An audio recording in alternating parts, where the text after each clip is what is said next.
സ്ഥാനാർത്ഥി നിർണയവുമായി ബന്ധപ്പെട്ട് ഇടഞ്ഞു നിൽക്കുന്ന ബി.ജെ.പി. സംസ്ഥാന വൈസ് പ്രസിഡന്റ് പി.എം. വേലായുധനെ കോൺഗ്രസിലെത്തിക്കാൻ നീക്കം സജീവമാണ്.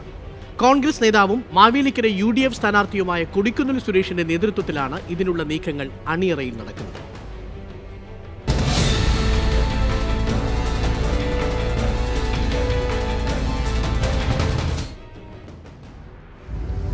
NDAയിലെ സീറ്റ് വിഭജനത്തിലും ബി.ജെ.പി. സ്ഥാനാർത്ഥി നിർണയത്തിലും അസംതൃപ്തനാണ് ബി.ജെ.പി. സംസ്ഥാന വൈസ് പ്രസിഡന്റ് പി.എം. വേലായുധൻ. പാർട്ടിക്ക് വേണ്ടി വെള്ളം കോരിയവരെയും വിറക് വെട്ടിയവരെയും ബി.ജെ.പി. തഴഞ്ഞിരിക്കുകയാണെന്ന് തുറന്നു പറഞ്ഞുകൊണ്ടാണ് അദ്ദേഹം നേതൃത്വത്തെ ഞെട്ടിച്ചത്. ഇതിനുശേഷമാണ് പി.എം. വേലായുധനെ ബി.ജെ.പിയിൽ നിന്നും കോൺഗ്രസിലെത്തിക്കാൻ നീക്കം തുടങ്ങിയത്. വേലായുധനുമായി അടുപ്പമുള്ള കൊടിക്കുന്നിൽ സുരേഷിനെയാണ് കോൺഗ്രസ് നേതൃത്വം ഈ ചുമതല ഏൽപ്പിച്ചിരിക്കുന്നത്. വേലായുധൻ കോൺഗ്രസിലെത്തിയാൽ ഗുണം പലതാണെന്ന് കോൺഗ്രസ് നേതൃത്വം കണക്കുകൂട്ടുന്നു. തെരഞ്ഞെടുപ്പ് അടുത്തിരിക്കെ സംസ്ഥാന ഉപാധ്യക്ഷനെ തന്നെ വലവീശി ബി.ജെ.പിയെ ഞെട്ടിക്കാം. ഇതിന് മറുപടി പറയാൻ ബി.ജെ.പിക്ക് നന്നായി വിയർപ്പൊഴുക്കേണ്ടി വരും. മറ്റൊന്ന്, പിന്നോക്ക വിഭാഗങ്ങൾക്കിടയിൽ അദ്ദേഹത്തിനുള്ള സ്വാധീനമാണ്.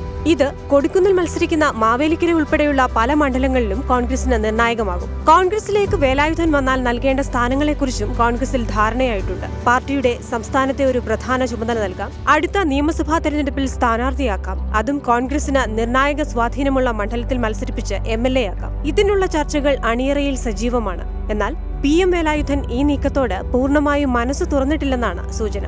24 പത്തനംതിട്ട.